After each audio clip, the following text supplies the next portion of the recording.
नमस्कार, उत्तराखंड समाचार में आपका स्वागत है। मैं हिना जोशी छेत्री। आइए सबसे पहले नजर डालते हैं आज के मुख्य समाचारों पर। प्रधानमंत्री ने भारतीय अंतर्राष्ट्रीय विज्ञान महोत्सव यानी IISF 2020 का किया उद्घाटन। कहा, भारत के पास विज्ञान, प्रौद्योगिकी और नवाचार की एक समृद्ध विरासत।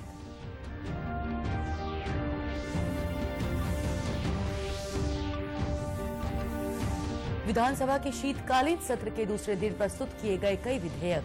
कार्यवाही शुरू होने से पहले विपक्ष ने किया हंगामा। गन्ना किसानों और नए कृषि कानून को लेकर विधानसभा में किया प्रदर्शन।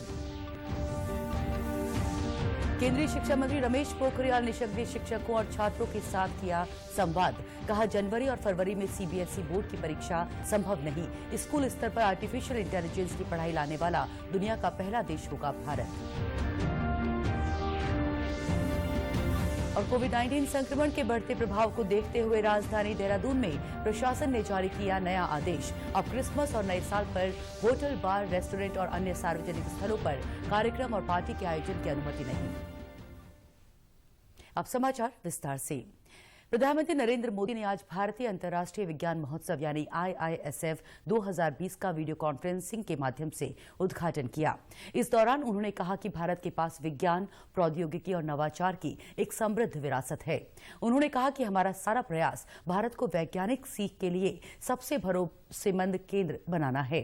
प्रधानमंत्री ने कहा कि वो चाहते हैं कि देश का वैज्ञानिक समुदाय वैश्विक प्रतिभाओं के साथ साझा और विकसित हो। उन्होंने कहा कि हमारे वैज्ञानिकों ने उत्कृष्ट शोध किए हैं। वैश्विक समस्याओं को हल करने में हमारा तकनीकी उद्योग सबसे आगे है, लेकिन भारत इस क्षेत्र में और प्रयास करता रहेगा। आज के इस फेस्टिवल में हम साइंस को सेलिब्रेट कर रहे हैं। हम उस ह्यूमन स्पिरिट को भी सेलिब्रेट कर रहे हैं जो हमें लगातार इनोवेट करने के लिए प्रोत्साहित करती है। Friends, India has a rich legacy in science, technology and innovation. Our scientists have done path-breaking research. आज उत्तराखंड विधानसभा के शीतकालीन सत्र का दूसरा दिन था। संसदीय कार्य मंत्री मदन कौशिक ने जानकारी दी कि सदन में प्रश्नकाल के बाद शून्यकाल में सूचनाओं को ध्यान आकर्षण के लिए भेजा गया। उन्होंने बताया कि सत्र के दूसरे दिन कई विधेयकों को प्रस्तुत किया गया, जिन पर सत्र के तीसरे दिन चर्चा की जाएगी। श्री कौशिक ने सदन ठीक प्रकार से चलाने के लिए विपक्ष का धन्यवाद किया। विधानसभा के सत्र का दूसरा दिन था।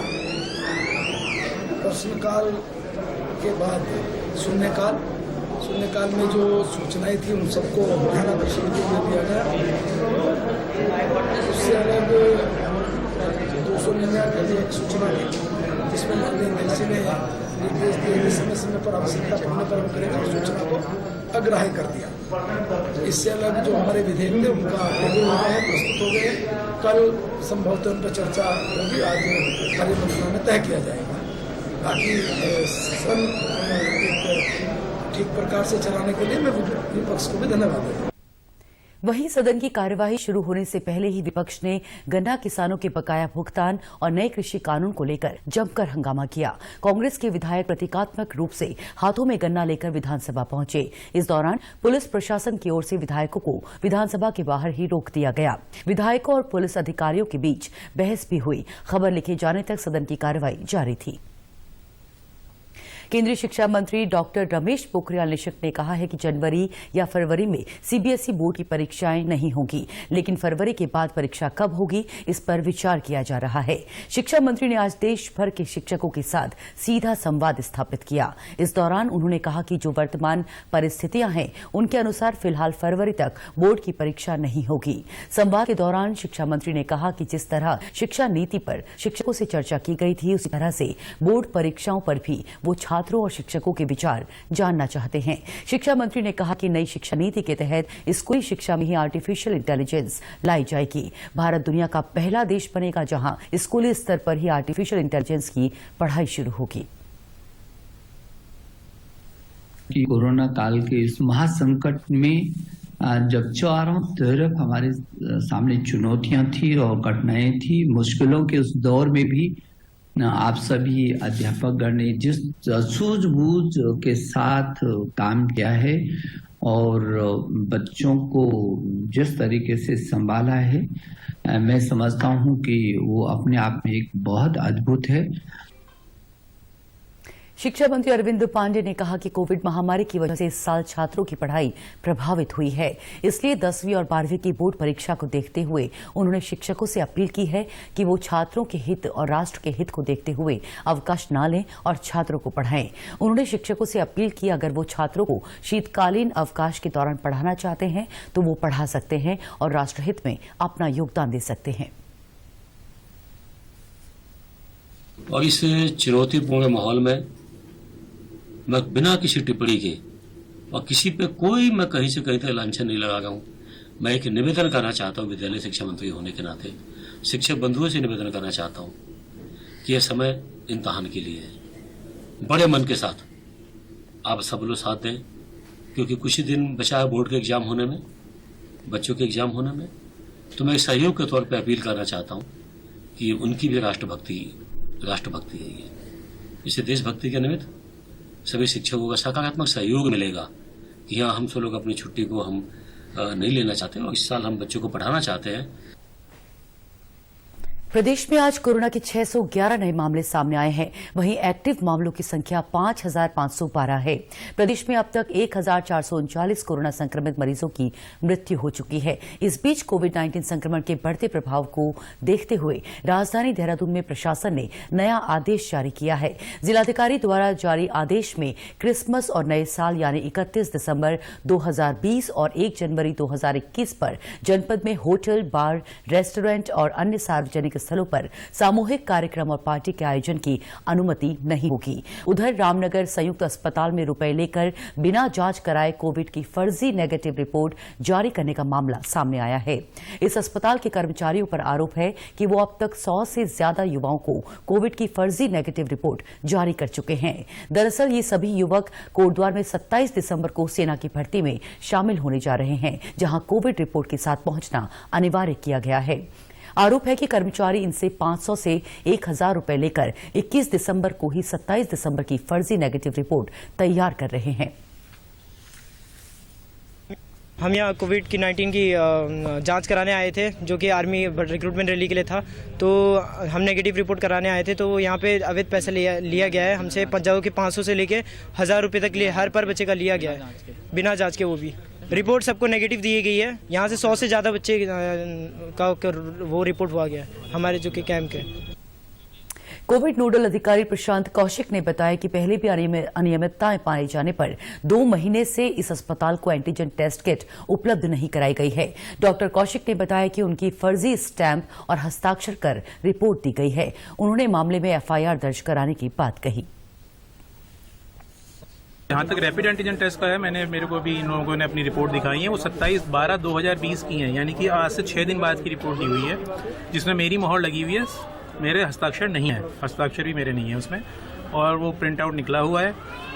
और जहाँ तक मुझे याद है, एक बार पहले भी ऐसी कोई घटना हुई थी, जिसके बाद से रैपिड एंटीजन टेस्ट किट अस्पताल में मैंने उपलब्ध करानी बंद कर दी हैं 2 महीने से। देखिए, इसमें अभी इन लोगों से एक एप्लीकेशन मैंने लेनी है और मैं एफआईआर दर्ज करूंगा। बीएसएफ की माउंटेन टीम ने उत्तरकाशी के मोरी जिले के केदारकांठा में 1 सप्ताह तक चलने वाले विंटर ट्रेनिंग कैंप का आयोजन किया। इस कैंप के जरिए जवानों को बर्फीले इलाकों में प्राकृतिक आपदा के बीच खुद फंसने और लोगों को बचाने के लिए किस प्रकार रेस्क्यू ऑपरेशन चलाया जाता है, इसका अभ्यास किया गया।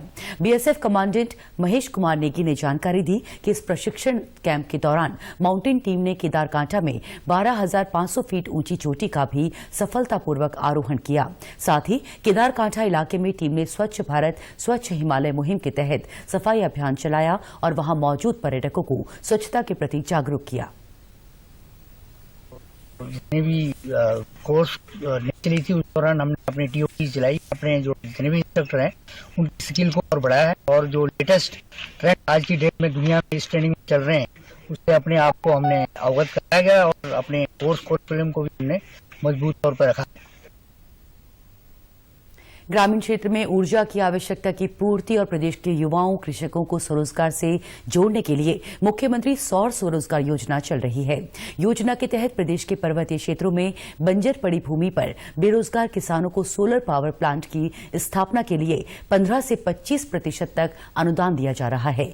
इन सोलर पावर प्लांट्स से उत्पादित विद्युत को यूपीसीएल को विक्रय कर आय का साधन बनाया जा रहा है। राज्य सरकार द्वारा राज्य में 10,000 पावर प्लांट लगाने का लक्ष्य रखा गया है। योजना के अंतर्गत एमएसएमई ऑनलाइन पोर्टल के माध्यम से इच्छुक व्यक्ति से आवेदन मांगे जा रहे हैं। चंपावत जिले के परियोजना अधिकारी उरेडा मनोज कुमार बजेठा ने बताया कि जिले में एमएसएमई के तहत 13 लोगों के ऑनलाइन आवेदनों में से 7 लोगों को उपयुक्त पाया गया था, जिन्हें विभाग द्वारा आवंटन पत्र दे दिया गया है। मुख्यमंत्री सौर स्वरोजगार योजना के अंतर्गत हमारे यहाँ एमएसएमई पोर्टल पे 23 आवेदन पत्र प्राप्त हुए। अभी तक 13 आवेदन पत्र हमने यूपीसीएल को भेजे थे टीएफआर बनाने के लिए, और फिर हमने अपनी कमेटी की बैठक करवाई, जिस कमेटी में 13 में से 7 आवेदन पत्र को स्वीकृत किया गया। योजना का लाभ ले रहे लाभार्थी गौरव खाती का कहना है कि मुख्यमंत्री द्वारा और सौर स्वरोजगार योजना से युवाओं, बेरोजगारों और किसानों को काफी लाभ मिलेगा। उन्होंने बताया कि सौर संयंत्र लगाने के लिए 2.5 नाली भूमि की आवश्यकता होती है और सौर संयंत्र से प्रतिवर्ष 2 लाख का लाभ मिलने का अनुमान है। 25 किलोवाट का ये प्रोजेक्ट है, जिसमें 10 लाख की लागत आई है। उसमें 25% सब्सिडी है सरकार द्वारा, और इसका रेवेन्यू 1 साल का रेवेन्यू 2 लाख के करीबन बताया जा रहा था। इसमें 2.5 नाली की आवश्यकता है, और ये बहुत ही अच्छी मुहिम चलाई गई है सरकार द्वारा, जिससे बेरोजगार है जो उनके लिए लाभदायी है ये। बागेश्वर जिले में युवा कड़कनाथ मुर्गे का पालन कर इसे अपनी आजीविका का हिस्सा बना रहे हैं। लोग कड़कनाथ मुर्गे को स्वास्थ्य के लिए लाभकारी होने की वजह से भी खरीदते हैं। इस मुर्गे की खासियत है कि इसका खून और रंग काला होता है। स्वरोजगार अपनाते हुए बागेश्वर के मयंक खेतवाल ने कड़कनाथ मुर्गों की पोल्ट्री फार्मिंग शुरू की है और इससे अब उनको काफी फायदा हो रहा है। उनके यहाँ लगभग 300 कड़कनाथ मुर्गे तैयार हो रहे हैं। मयंक का कहना है कि लॉकडाउन के दौरान उन्होंने इस स्वरोजगार के प्रति जानकारी हासिल की और फिर पिता के सहयोग से व्यवसाय की शुरुआत की।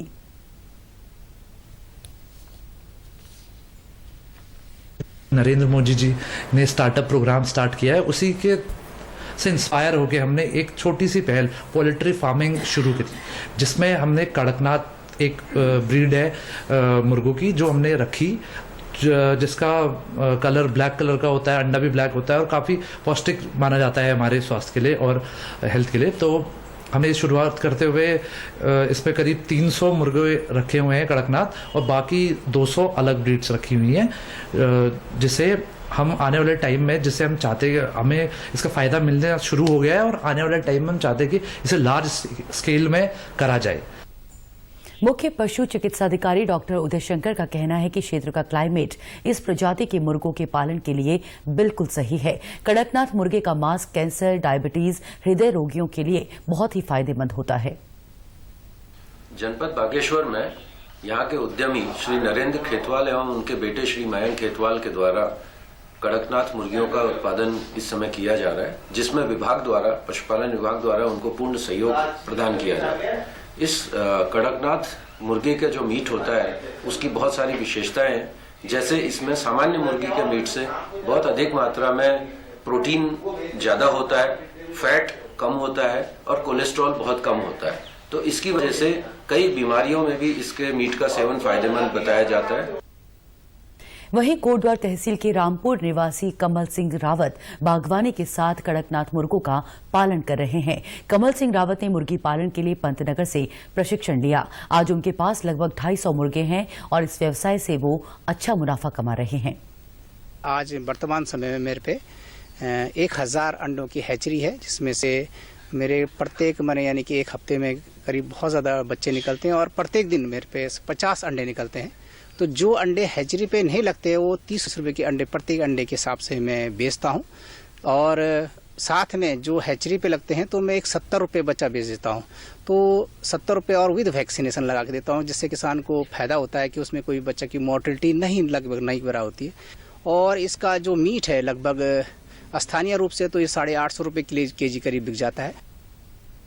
कोटद्वार के उद्यान विशेषज्ञ प्रभाकर सिंह ने किसान के प्रयास को सराहा और उनकी आय दोगुनी करने के उद्देश्य से मुर्गी पालन को एक लाभकारी विकल्प बताया। उसी पहल के तहत इन्होंने कड़कनाथ मुर्गा पालन किया है, जिससे कड़कनाथ मुर्गे का पालन की रिसर्च भी हुआ है भारत सरकार के द्वारा कि इससे कोई बगीचों का कोई नुकसान भी नहीं है। और अगर ये पालन करते हैं, इसके अंडे 30 से 35 रुपया बिक रहे हैं मार्केट में आजकल। मीट इसका 500 से 600 रुपये किलो बिक रहा है। तो इन्होंने एक कोटद्वार के लिए बहुत अच्छी मिसाल पेश की है और निश्चित ही आने वाले समय में यहाँ के युवा वर्ग जो है, अगर इस काम को अपनाते हैं, जिनके पुराने बगीचे हैं, उनको भी इस पर पहल करना चाहिए।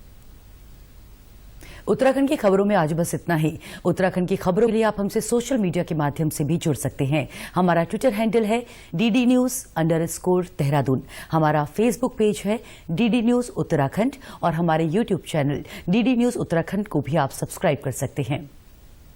कोरोना संक्रमण से बचने के लिए मास्क का अनिवार्य रूप से और सही ढंग से प्रयोग करें। साथ ही सामाजिक दूरी का ख्याल रखें, नियमित रूप से हाथ धोएं और याद रखें, कोरोना को हराना है, मास्क जरूर लगाना है। नमस्कार।